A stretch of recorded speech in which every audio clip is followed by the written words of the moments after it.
자, 그 다음에 사례 3번입니다. 갑이 3분의 2, 을이 3분의 1 비율로 아파트 한 채를 공유하던 중 갑을 동의 없이 일방적으로 이제 갑이 을 동의 없이 일방적으로 병에게 아파트를 임대하고 보증금 1억 원을 받아 수령했다면 임대차 계약에 동의하거나 관여하지 않은 을도 병에 대한 보증금 반환 의무가 있느냐라고 하는 부분이에요. 그러니까 이제 원칙적으로 그 갑이 3분의 2이기 때문에 관리 행위를 할 수 있잖아요. 관리 행위 일환으로서 그걸 다른 사람에게 그냥 임대한다. 좋아요. 그죠? 그런 이제 적법한 임대차가 되는 거죠. 근데 이제 계약서를 보면은 그 갑 도장밖에 없어요. 을은 반대하기 때문에 을의 동의에 불구하고 을의 반대에도 관계없이 갑이 일방적으로 그걸 진행할 수 있단 말이죠. 그럼 그 임대차 계약은 적법하니까 나중에 을이 뭐 그 임차인 상대로 나가달라든지 그런 건 할 수가 없죠. 왜냐하면 임대차 계약이 적법하기 때문에 그런 거죠. 자, 그런데 나중에 이제 그 사람이 나갈 때, 임차인이 나갈 때 을을 상대로 해서 야, 보증금 돌려줘라고 재판하면은 그게 가능한지라고 하는 그런 질문이에요. 그게. 계약서에 보면은 도장은 이제 갑도장밖에 안 찍혀 있단 말입니다. 자, 근데 이게 좀 이제 우리가 법을 좀 이렇게 뭐랄까 소송을 해보면, 소송을 많이 다뤄보면은 이게 좀 을이 동의도 안 했는데 그런 계약에 대해서 을이 보증금 반환 의무를 부담하는 것이 조금 어색해요, 사실은. 이제 법률가적인 입장에서는. 그런데 265조에서는 이 공유물의 관리에 관한 사항은 공유자 지분의 과반수로서 결정한다고 그래서 과반수 지분권자가 뭔가 결정할 수 있는 것처럼 돼 있어서 을도 또 당연히 부담해야 될 것 같은 좀 생각도 들고 그런 이제 약간 고민되는 부분이 조금 있습니다. 그런데 저는 임차인에 대해서 이 을이 보증금 반환 의무를 부담하지는 않는다. 다시 말하면 만약에 임차인이 을을 상대로 야, 내 보증금 돌려줘라고 소송했을 때 질 거다. 패소 판결을 받을 거다라고 저는 생각을 합니다. 물론 뭐 요거는 저도 조금 자신이 없어서요. 자신이 없어서 다른 제 이제 유능한 친구들, 판사하는 친구들하고 이렇게 상의를 좀 하곤 했는데 조금 생각이 좀 다른 부분은 있어요. 이렇게 일치하진 않던데요. 저는 하여튼 제 개인적으로는 이게 보증금 반환 의무를 부담하지 않는다라고 저는 생각을 합니다. 이제 주요한 이유가 이게 관리 행위인 것은 분명하지만 또 그렇기 때문에 갑이 독자적으로 임대 행위를 할 수 있겠죠. 그래서 이런 임대차 계약은 유효하고요. 따라서 임차인을 무단점유자라는 이유로 내쫓을 수도 없는 것이고 그런 건 다 좋아요.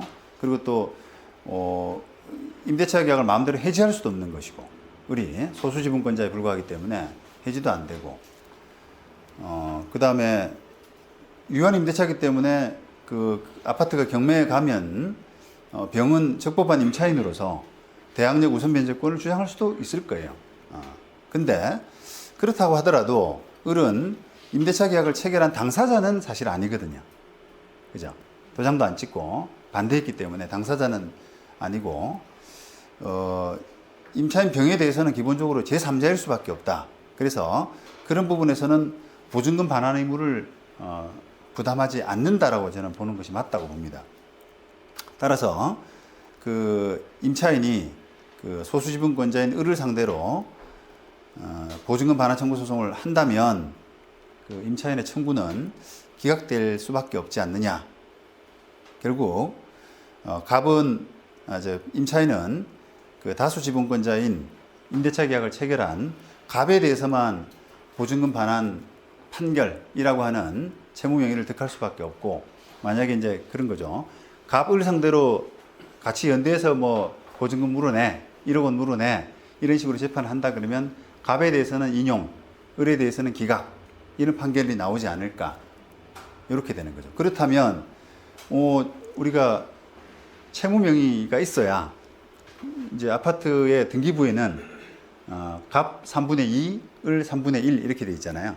그러니까 갑에 대한 채무 명의도 있고 을에 대한 채무 명의도 있어야 뭐 경매를 칠 수가 있는데, 지금 현실적으로 나온 결과물은, 재판의 결과물은 갑이 1억 물어라 이렇게 이제 났으니까 갑의 지분에 대해서만 경매를 칠 수 있지 않느냐, 이렇게 이제 보는 겁니다. 다만 그 갑 지분에 대한 배당만으로는 보증금을 다 회수 못할 수도 있잖아요. 그러면 만약에 그 사람이 대항력 있는 임차인이다라고 하게 되면은 그대로 보증금을 반환받을 때까지 낙찰자에게 대항할 수 있는 그런 권리가 있을 것이다 라고 하는 겁니다. 자, 근데 반면에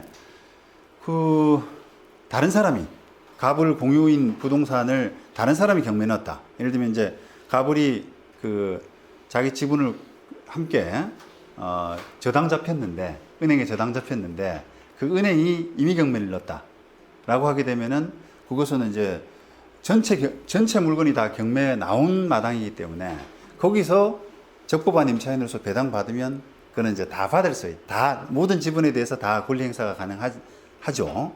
그런 거하고 좀 비교를 하면은 그러니까 전체 지분을 담보 잡은 은행이 경매를 넣었을 때와 세입자가 직접 그러니까 뭔가 주도해서 판결을 받고 경매를 집어넣었을 때의 어떤 그 결과의 차이, 이런 부분은 분명히 좀 있고, 이런 부분이 언뜻 보면 좀 불공평하다, 이런 생각이 들 수도 있습니다만, 제 판단에는 그 공유물의 관리 행위로서 임대차 계약이 유효하다는 것하고, 을이 임대차 계약에 동의하지 않은 계약의 당사자가 아닌 을이 계약의 당사자냐라고 하는 부분하고는 좀 다른 문제 아니냐라고 봐서 논리적으로도 저는 좀 문제가 없다라고 생각을 합니다.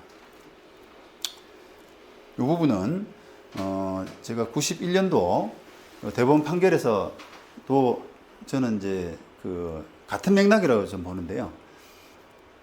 지금 공유자가 다수 지분권자가 이제 이 토지, 자기 갖고 있는 공유 토지가 도로보다 좀 높아요. 이렇게. 그러니까 그거를 이용 가치를 높이기 위해서 굴착을 한 겁니다. 그러면 굴착을 하려고 그러면 공사업자하고 계약을 했겠죠. 그죠? 그럼 만약에 공사 도급 계약을 1억 원에 했단 말이죠. 그러면 갑 지분이 3분의 2, 을 지분이 3분의 1, 이런 관계라면 공사업자가 을에 대해서도 계약에 동의하지 않은 그런 이제 관리 행위를 하는 굴착 계약, 그런 것을 하는 동의했던 갑을 상대로는 당연히 청구할 수 있겠습니다만, 을을 상대로 청구할 수 있느냐라고 하는 것이 쟁점이 된 사건이거든요. 그런데 이 대법원 판례는 을을 상대로는 청구할 수 없다라고 판단을 한 거예요. 을을 상대로는.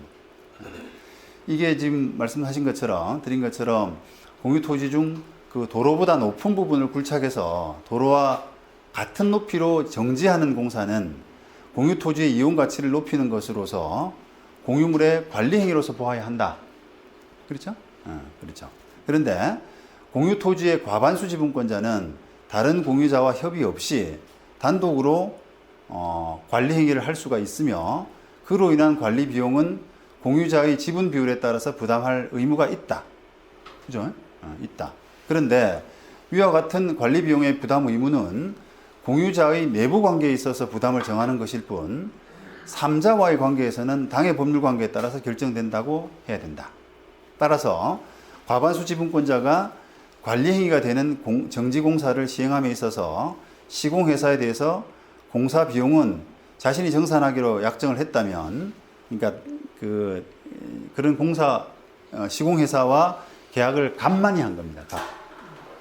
을을 끼운 게 아니라 갑이 도장을 찍은 거예요. 그냥 했다면 그 공사비를 직접 부담해야 될 사람은 과반수 지분권자만이라고 할 것이고, 다만 그가 공사비를 지출했다면 그러니까 그렇게 해서 공사비를 지출했다면 다른 공유자에게 그의 비율에 따른 공사비만을 상환 청구할 수 있는 그런 권리관계에 있다는 거예요.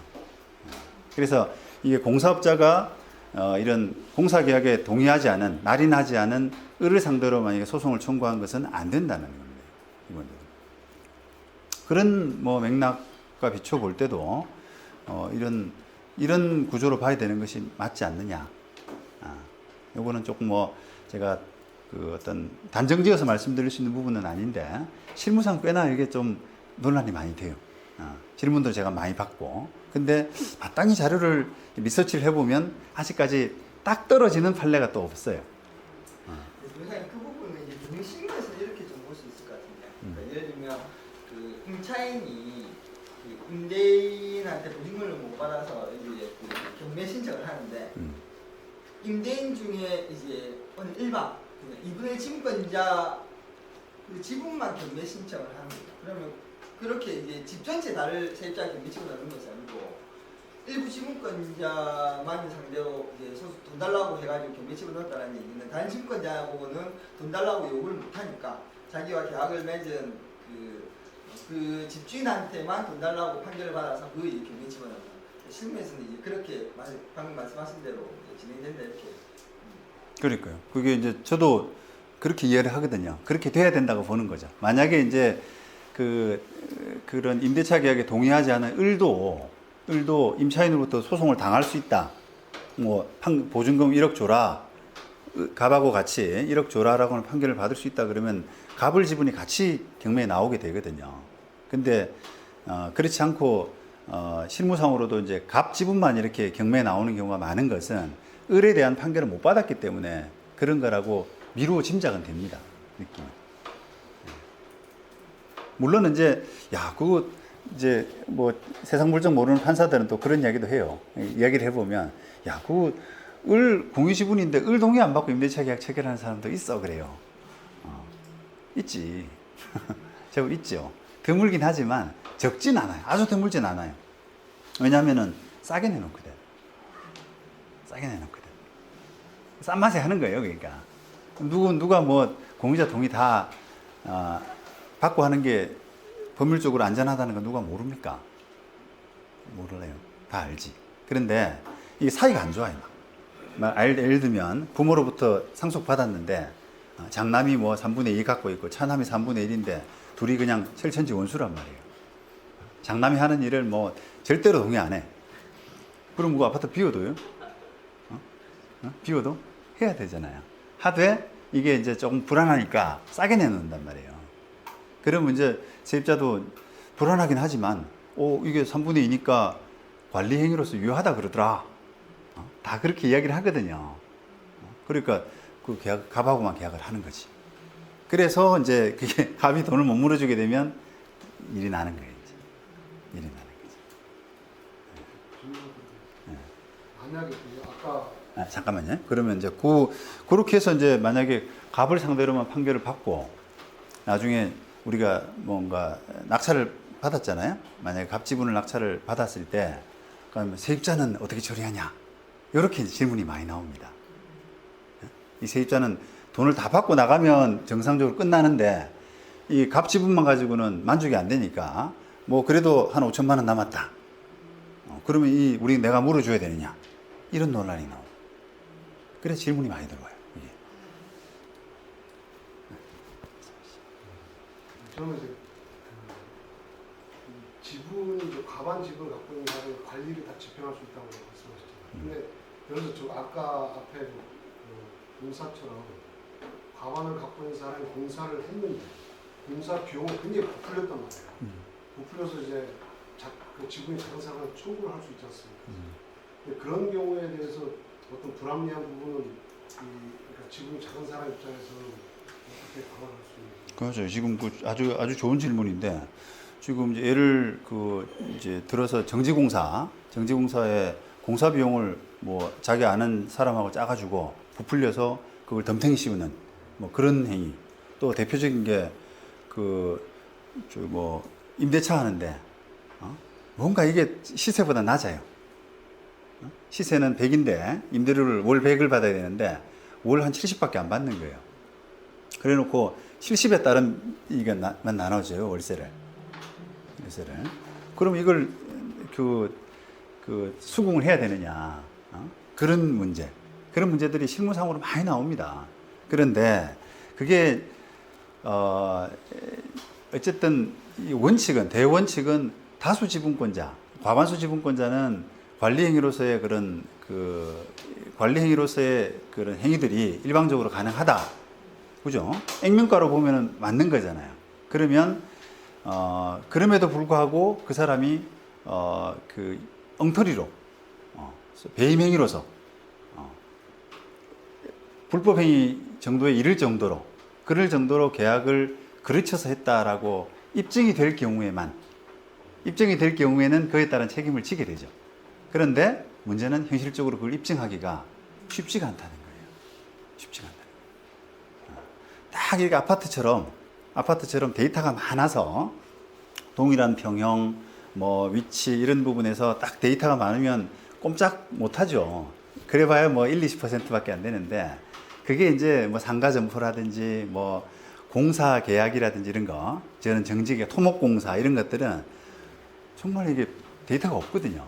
그러다 보니까 한 뭐 50%씩 차이가 나도 이걸 어떻게 할 만한 게 안 돼요. 그래서 우리가 이제 뭐 소수지분권자의 유일한 어떤 돌파구가 공유물 분할 소송이라고 하잖아요. 도저히 나 더러워서 이래가 억울해서 못 살겠다. 공유물 분할 소송하자. 다 경매 놓고 그냥 끝내자. 이렇게 막 나가는 거죠. 이제. 그게 견디다 못 해가지고 이제 그렇게 나가는 거거든요. 그리고 또 한 가지 이제 관련해서 우리가 아까 이제 기계적인 어떤 사고 이런 걸 좀 피하라. 그렇게 해서는 안 된다고 말씀드렸는데 우리가 그냥 아까 관리 행위는 처분이나 변경인가요? 처분 행위에 이르지 않을 정도로의 계량하는 뭐 수익하는 부분 이런 부분을 이야기한다라고 했는데 그냥 보통 뭐 공유하는 부동산을 임대한다. 이거는 관리 행위. 이렇게 이제 외워서는 안 돼요. 외워서는 안 되고 뭐 예를 들어서 땅에다가 엄청난 거액을 들이는 건물을 새로 일방적으로 짓는 이런 부분을 자기가 계획하고 임대차 기간도 뭐 수십 년씩 하고 이렇게 되면 그 땅을 사실은 공유하는 땅을 처분하는 것과 사실은 비스무리한 효과가 되거든요. 그잖아요. 이게 그냥 아파트를 다른 사람한테 정상적으로 임대하고 하는 부분은 그냥 당연히 사용 수익하는 정도의 관리 행위가 당연히 되겠지만 임대도 임대 나름이라는 거죠. 그죠? 무리한 규모의 공사, 돈이 크게 들어가는 공사, 또는 임대차 기간이 너무 긴 거 이런 것들은 자칫하면 그냥 처분 행위로 될 수가 있거든요. 처분 행위로. 그러면 이게 처분 행위는 과반수 지분권자가 독단적으로 못하지 않습니까? 그러니까 거기에 대해서 나중에 법률적인 문제가 생긴다는 겁니다. 그래서 그냥 임대 행위는 뭐 관리 행위 이런 식으로 외우면 안 된다는 거예요. 네. 과반수 지분권자가 예를 들어서 공사비를 다 내서 공사를 다 완료했어요. 이제 예를 들어서 시세가 많이 올랐을 거 아닙니까? 그럼 공사가 지나고 나면 그럼 소수 지분권자들은 공사비라는 이런 게 낸 게 전혀 없는데 거기에 대한 이익을 본 거지 않습니까? 그럴 경우에는 뭐 과반수 지분권자가 소수 지분권자한테 그 이익에 대해서 공사비를 다시 청구할 수가 있는지. 글쎄요. 원래는 그게 관리 행위 일환으로서만 했다 그러면 그 두 사람 간의 법률 관계는 그냥 소수 지분권자에 대해서 지분 비율 상당의 공사비를 청구하는 걸로 그냥 그치는 거 아닌가요? 그게 정상적일 것 같은데. 가격이 오른 것은 그냥 적법한 관리 행위의 그냥 당연한 어떤 결과물일 뿐이고, 그죠? 그렇게 봐야 될 것 같습니다. 자, 그래요. 요까지가 이제 강의 내용이고요. 제가 항상 이제 이 노 대표 학원에서 이제 강의하는 거의 맨 마지막에 늘 하는 이야기인 것 같은데, 우리가 경매가 참 좋은 어떤 재테크 수단이고, 정말 한번 평생을 걸고 명운을 걸고 한번 이렇게 도전해 볼 만한 분야는 틀림없어요.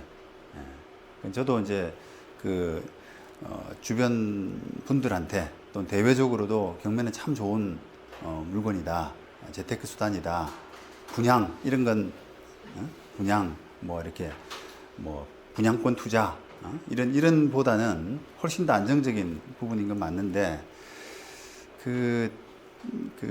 좀 더 이게 안정적이고 좀 높은 수익을 위해서는 좀 어떤 분야에 좀 집중하라, 이런 말을 항상 좀 권해드리고 있습니다. 그러니까 저 역시 이제 변호사로서 부동산 쪽을 전문하고 있고, 또 그것 때문에 또 제가 하는 분야에서만큼은 조금 더 이제 다른 변호사보다는 자신감 있게 일을 하고, 또 그런 부분들을 또 고객들도 좀 좋아하시고, 덕분에 저도 이제 잘하고 있는 편인데, 마찬가지예요. 어차피 사람의 에너지라는 게 이제 한계가 있기 때문에 그거를 자꾸 여러 분야로 이제 이렇게 분산을 하게 되면은 아무래도 집중력도 떨어지고 실력이 그게 고만고만할 수밖에 없습니다. 그래서 여러분들이 이제 지금 경매 어떤 단계인지는 모르겠습니다만, 경매 기초를 배우고 나서부터는 각자 좀 잘할 수 있는 거, 내가 남들보다는 좀 뭔가 이렇게 어필할 만한, 명함을 내밀 만한 이런 것들이 좀 있을까라고 하는 부분을 좀 잘 생각해 보시고요.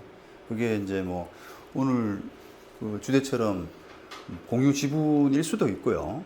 그거는 제 생각에는 좀 법리가 좀 밝고 이런 걸 좀 재미있어 하시는 이런 분야의 어떤 사람들이 좀 적격일 것 같고, 또 어떤 분야는 나는 농지 쪽에 전문으로 한번 해보고 싶다, 또는 모텔 쪽에 전문으로 한번 해보고 싶다, 이렇게 분야별로 물건별로 이렇게 좀 나눠서 해도 될 것 같고요. 그래서 각자가 좀 잘하는 부분에 좀 더 집중하게 되면은 훨씬 더 실수가 적고 부담이 별로 없어요. 부담이 조금 쉬엄쉬엄 하더라도 이게 손에서 이렇게 공깃돌 만지는 것처럼 좀 가볍게 이렇게 할 수가 있다는 거예요. 그게 이제 많은 분야를 하게 되면은 이게 내가 많이 노력을 한 것 같지만 그쪽 분야에서 이게 갈고 닦은 사람들하고 비교를 하게 되면은 또 별거 아닌 거예요. 그러니까 고생은 했습니다만 결과물이 잘 안 나오고, 또 생각지도 못한 어떤 실수 이런 것들이 나오고 할 수밖에 없으니까, 여러분들이 조금 이제 연차가 차면 찰수록 좀 더 분야에 대한 어떤 집중, 분야에 대한 전문 분야 이런 부분을 좀 더 생각하고 그렇게 경매에 임하시면 좋을 것 같습니다. 예, 오늘 말씀 끝까지 들어주셔서 고맙습니다. 감사합니다.